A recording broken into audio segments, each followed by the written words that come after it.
And Zuko's like, what are you doing? I would be so scared if I was Zuko.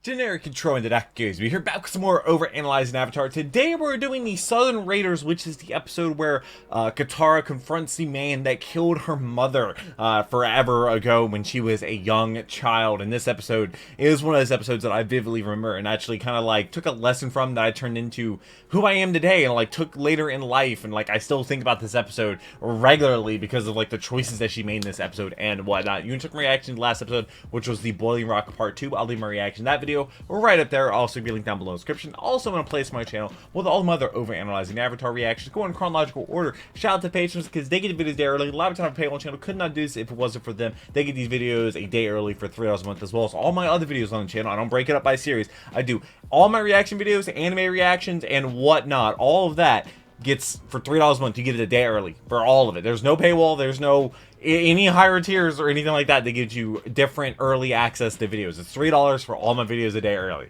I could not do this with other patrons. Shout out to them. Also, I read all your comments, whether you're a patron, whether it's your first time here, whether you dislike the video, like the video, subscribed, whatever. If you leave a comment, I'm going to read it, and chances are I might respond to it as well. Kim Dog leaves some really good ones for these episodes as well. But we have the Southern Raiders, which is a longer episode. I wonder why this one's 18 minutes long. But we are getting really close to the end of Overanalyzing Avatar, and I'm really excited to see what he has to say about these last couple episodes. But let's go ahead and jump into the Southern Raiders. Also, if anything ever blurred, it's YouTube's copyright system. Can't do anything about it. These videos take a lot of effort, more than any other on the channel. He wakes up with no staff in sight, but when this bomb is launched at him, the staff's right beside him. Seems like he has it right there on hand. Oh. Normally, Aang's staff has two thicker portions where the glider is stored, like one longer and one shorter. But in this one quick shot, it looks like he's got more of a Darth Maul setup going. Yeah, kind of. Also, the SMG4 crowd is coming for your cool. Overanalyzing Avatar slot when it's over. That function instead of just running around the corner when Combustion Man was attacking, though. True. Also, speaking of that Combustion Man attack, remember when Toph said, "He's going to blast this whole place right off the cliffside"? I think it would have been a pretty cool action scene if this explosive attack did actually end up blowing this platform off the cliffside. As a subtle little callback. I mean, I guess I don't know if I would think about that. Watch out! Holy shit, that's a crazy flying spear tackle. How is Katara just okay after this? That'd put me on my ass for yeah, the whiplash. whiplash. Where the fuck were you on that the one, concussion. Tom? Sock us and thank you that one time and then suddenly falling rocks are on the menu for all of Team Avatar? That's true. Oh, not the Sky Bison mural, bro. Wait, so these are steel they kind of have to. Just crumbling like that? Like just utterly fractured and destroyed? They're old. Do these bombs have that kind of explosive rusty. yield? I don't know. I guess I'm no fucking bomb doctor. What are you doing here? You mean it's not obvious Oh, yet? she's going crazy now. I'm about to celebrate becoming an only child. Ah, yes, the extremely expedited, complete mental collapse of Azula. That is, for some reason, so revered amongst the fan base. We'll get into this in the finale. What? Yeah, she crazy. Wait, did you just see that move she just did? I know I said Aang had mad core strength, but she literally stopped all forward momentum with this flip and also had enough power to launch herself backwards. Azula has to be doing sit-ups at all times when she's literally. That takes so much strength. On the strength. list of Zuko's insane jumps, look at the distance he gets. Can he jump like this in a not life or death context? No. Is Zuko just capable of leaping 30 feet? It's also a really weird beat to have Zuko go for this jump and then he just kind of doesn't make it. It's like, oh, that was kind of lame, actually. Yeah, why did he fall? Can't get him to go in there. Appa hates tunnels. It's another reference to the Love Cave. No. He hates tunnels. The Fire Nation can't separate our family again. It'll be okay. It's not forever. Once again, more there we go subtle with tears. this. We can see Katara well up here as she accepts the situation. Okay, B-Team and Dad and Chin-Sang, you guys go down this vague tunnel. It's imperative that we split up here because honestly, the writers they have Haru, don't for they? you guys to do. Suki, you can come though. You're cool. Wait, where's Momo? Where's Momo been this whole time? Where's Momo? Momo? No! Oh wait, no, he's here. Never mind. But how did Momo get there? Hello, Zuko here. I bet I can make it this time. Yeah, this is just another ridiculous leap. Like this is crazy. But also, what are these things made of? There's a subtle detail here that kind of leads that towards song Zuko to? being really powerful now. We see Zuko only goes rolling off his side of the Well, because Zeppelin, of dragons. and he was closer to its edge than Azula was. But it seems like when Azula gets launched back, she goes flying and kind of like skips off the top of it, like she got blown back way harder. She's not gonna make it. You lying. Azula actually uses her hairpin here to stick into this rock face to catch herself. I never noticed that. Down all of a sudden. You can actually see her take it out of I her hair, actually too, wondered in a about split-second that. motion. Whoa, we're back at good moon continuity. Here I we actually have a wondered about that nearly the first full time. moon, and on the next night in this same episode, it's a full moon. What Yui. ruins it is that it was absolutely a full moon last episode too, which is like, come on, we're so close to having It's work. Yui. Wow, I'm camping. convinced it's Yui. It really seems like old times again, doesn't it? Yeah, where do you got all this camping gear? You have 4 tents? You've never had 4 tents in your entire journey. You really want to know? Maybe you could reconquer Ba Sing Se in the name of the Earth King. Or, I know, you could bring my mother back. Oh shit, I never noticed Katara actually gave him the old purposeful shoulder-to-shoulder walk by I'm mad at you maneuver. Is there a name for that move? That's the move Wrong my tent. girlfriend does to Oh, me. she was going into the wrong tent. All It's funny time. because it's the wrong tent. Classic Suki. Well, hello. Oh, jeez. You can actually see Zuko's face more from the cartoon reaction to his normal face right here, which is strangely more alarming for some reason. Wait, so is this an Earth tent? Because the inner walls would have me believe that, but the outside shot makes it look like a normal tent. So what's on your mind? Your sister. Yeah. She hates me. Okay. And I don't know why. What do you mean? She fucking told you, dude. She literally never explained mind. why. It's not a day I like to remember.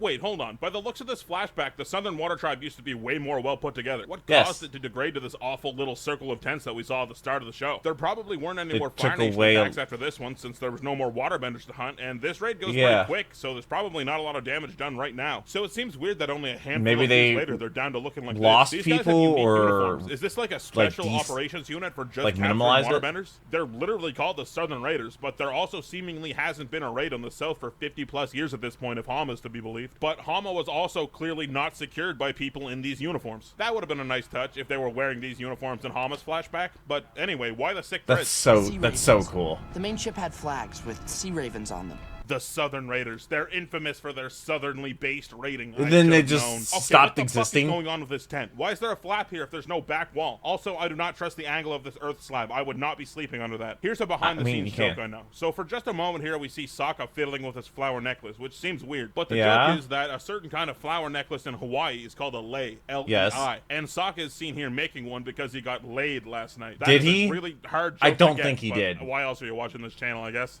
I need to borrow. Is that really that kind of deal? Why? Is it your turn to take a little field trip with Zuko? Yes. That's cool that he pointed that out. The one lampshade you get to hang on the way you chose to write these penultimate episodes. I hope you don't do it again. Oh, they're gonna do it again. They are. We're going to find Are you doing the one man more who took time? my mother from me. Sokka told me the story of what happened. I know who did it, and I know how to find him. I am in love with this scene. This is so genuinely and meaningfully mature for a kid's show. Just this conversation is the highlight of the entire episode. Yes, Katara has obviously been hurting for the whole show about her mother dying, and when she's met with this opportunity for revenge, she very understandably goes to a dark place. So her being this way is very natural. But then the other three characters in this conversation are so terribly in character it hurts as well. Zuko wants to get into Katara's good graces, but also this is something he would genuinely see as just and a good thing to do. Meanwhile, Aang preaches forgiveness and even brings up things he's had to deal with. Yeah. Why is one of his eye bigger than the other? How do you think I felt about the Sandbenders when they stole Appa?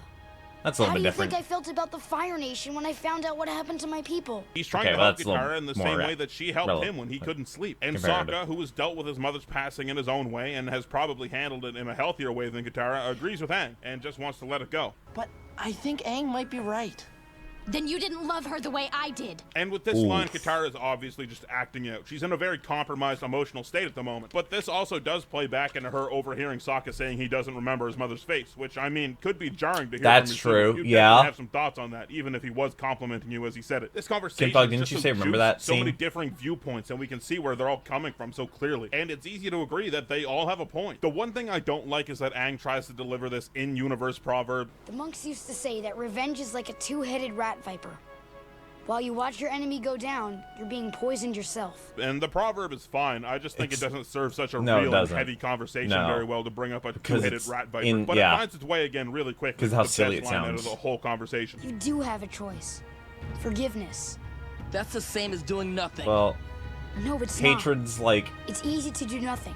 Taking poison and it's hoping it hard kills to the other forgive. person. Jesus, what a line out of Aang. I'm just riveted whenever I watch this back and forth. This is a perfect dramatic conversation. Katara, you sound like Jet. All right, now that I'm done gushing, do you guys think that Zuko's standing there and he hears Jet get brought up and he's just like, wait, who's Jet? Jet? Also, there's a full Earth shot actually, that wait. we've never seen before, and it's not there when we come back at night in the next shot. You need to face this man, but when you do, I had no idea what please don't choose revenge. Let your anger out, and then let it go. That's a very interesting and thoughtful take. It's a good way to do it, It's not just don't do it. It's if you're going to do it, I hope you do it the right way, which is once again a really cool and mature take. Which is what an adult would you're say. pretty wise for a kid.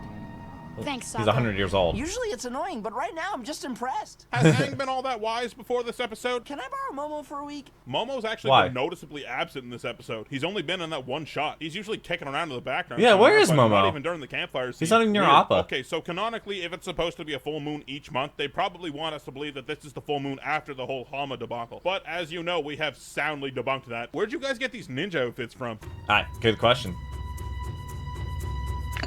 Ink bending is the rarest form of bending. Do not talk to me ever again. This lady bears a striking resemblance to a higher up we saw go out to attack the Water Tribe boats on the Day of Black Sun. Bam. Huh? On patrol near Whaletail Island. This is the second time we hear about Whaletail Island. Last Yes. time was when the Dai Li tried to trick the gang into going there while looking for Appa. Foreman said Well- some rich royal type on Whaletail Island. Oh brought my him up. god, Don't you that's worry actually about what it my is. strength. I have plenty. I'm not the helpless little girl Okay, I was when they Deku. came. What I really like about this storytelling device is that we're actually being told the same story 3 separate times, just from the different perspectives of the people telling Well, it. I and like how that a everybody lot. remembers There's this it. kid here that seems to be around the same age as Sokka, a little younger if anything. So what happened where to was him? this kid back when we Dead. were in the South Pole? If he was younger than Sokka, he wouldn't have left for the war. But Sokka was also clearly the oldest male in the tribe by a pretty wide margin. When Katara Yeah. started telling her story, the sun wasn't totally Wait a minute, over so the where did those horizon. kids come But from? Now, as she finishes it, it's up in the sky a little ways. That's a nice touch. Where did those When kids I got come there, from? The man was gone. Did they have And so was visitors? she. Katara phrases this strangely. Like, she says did it the as men if come her back mother from the could have war been or stop taken there? prisoner. But we've been told over and over again in the show her mother was killed. I think it's so there's a reveal later on in the episode that hard confirms she's dead again, but it's a really weird writing choice to bring Katara's mom's living or dead status back into question, even vaguely. Dad! Dad! Please, I think Mom's in trouble! There's a Yeet. man in That was our such a house. cool Also, move. if you think about this series of events, Katara totally just bust into that igloo and saw her mom's charred corpse, which is pretty chilling. That's, yep.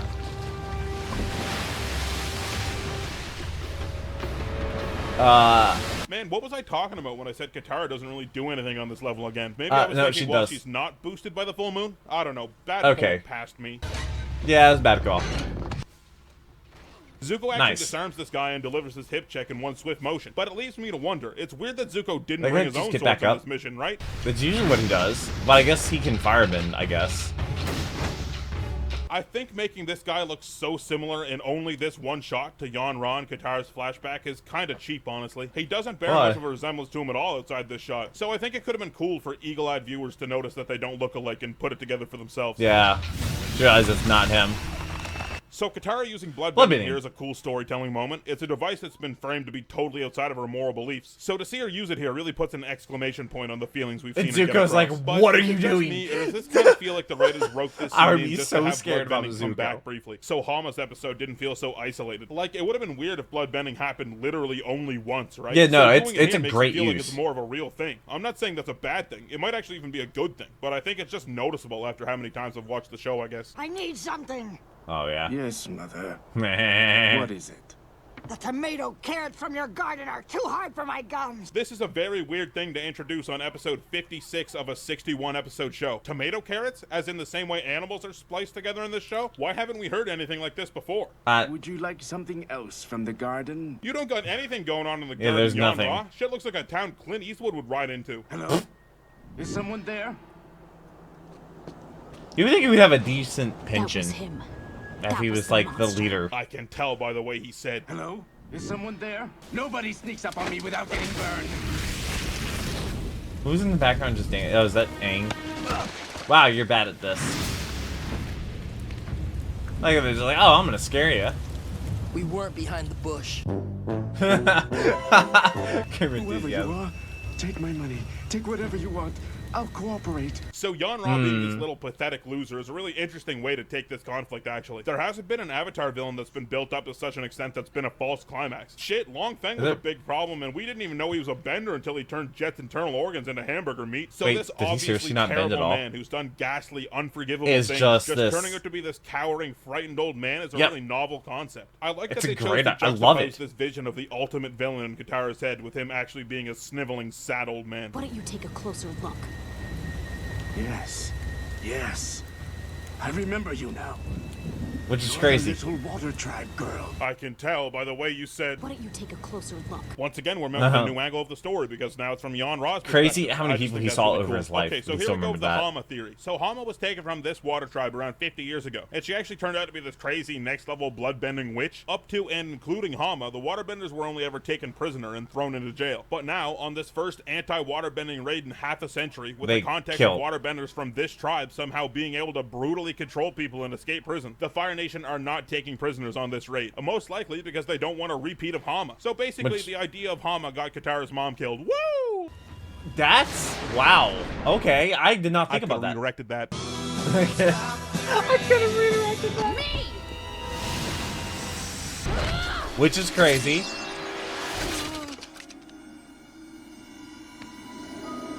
Yeah. So Katara not killing Jan Ra and just getting a few digs in here feels weirdly climactic for such an anticlimax. So how would you explain that to somebody? I think it's because it's an emotional climax. Dude died for of Katara, ice. or maybe just an emotional hurdle that she if there would be ice left. Like, this episode hasn't really had the feeling of building up to a crazy fight at all. It's felt like Katara acting out and trying to find some semblance of closure, whether that be revenge or forgiveness. So I feel like that's why this works. But as much as I hate you,